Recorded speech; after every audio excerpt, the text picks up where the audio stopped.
When Dave and I were growing up, the idea of collecting playing cards didn't really exist. We had a couple decks to choose from, Bicycle, Tally-Ho, and B brand playing cards. Playing cards were a deck of bicycles and Go Fish with my grandma. And we were also always collecting casino decks. I always saw Dan and Dave with Jerry's or a Dunes deck. And they looked cool. They were very retro. And they had a very distinct feel and finish. I don't think any other deck has matched since.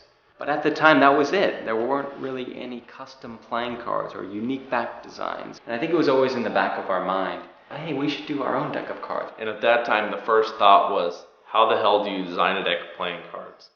Once David Blaine released his deck of cards, that inspired us and definitely made us sit down and say, hey, we got to do this. What are our cards going to look like? Who's going to design them? And what are we going to call them?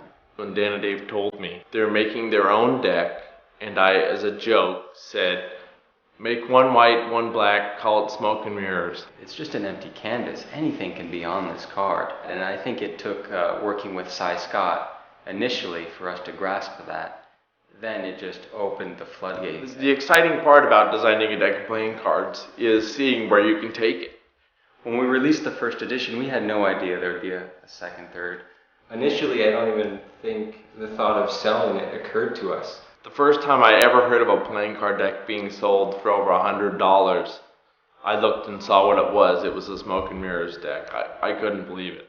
We used to use those as just like normal cards. We had no idea they would spawn this entire collectible market. It's something that, went way bigger than we ever expected.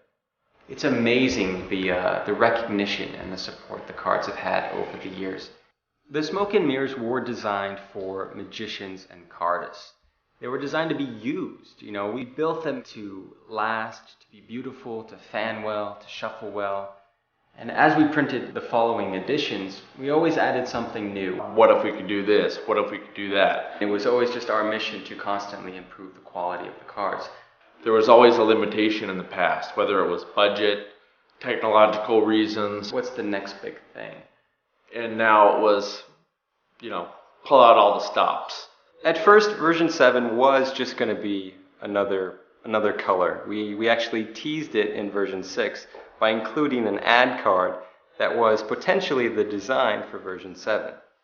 But after that was released and after really thinking about it, we decided that no, we had to do something really special. We wanted to really say farewell to the brand, to the franchise. We really wanted to satisfy our fans and the collectors of our cards. We had to update not just one deck, but all of the decks. And give fans what they wanted, the ultimate box. For the deluxe box set, we set it upon ourselves to do everything imaginable to make these the ultimate deck of cards. We redesigned everything from the ground up. We used effects like embossing and foil stamping. We went completely over the top. We actually foil stamped the inside of a box. That's not even something you see on the outside, but it's a detail that when you open, you can appreciate. Everything matches. Everything is exactly the way we want it. We really worked with the US Playing Card Company to allow their press to get thin borders. I think this is going to be a big trend. One feature of the new smoke and mirrors that we're really excited about is the seal. This has been something on our mind for a long time, and it's something that, we thought, why hasn't this been done before? It's so simple. And all we did was add a perforation along the crescent. So that way it's no longer difficult to open a box. The Smoke and Mirrors Deluxe box set is 5 years of experience for Dave and I in printing playing cards. It's everything we know about that in one box, signed, numbered, only 10,000 made, and once they're sold, that's it, they're gone forever. We're discontinuing the brand. It's sad to see them go, but I think you'll agree it's a grand farewell. The Smoke and Mirrors were a fantastic run. We thank you for that, and we hope you enjoy this final edition.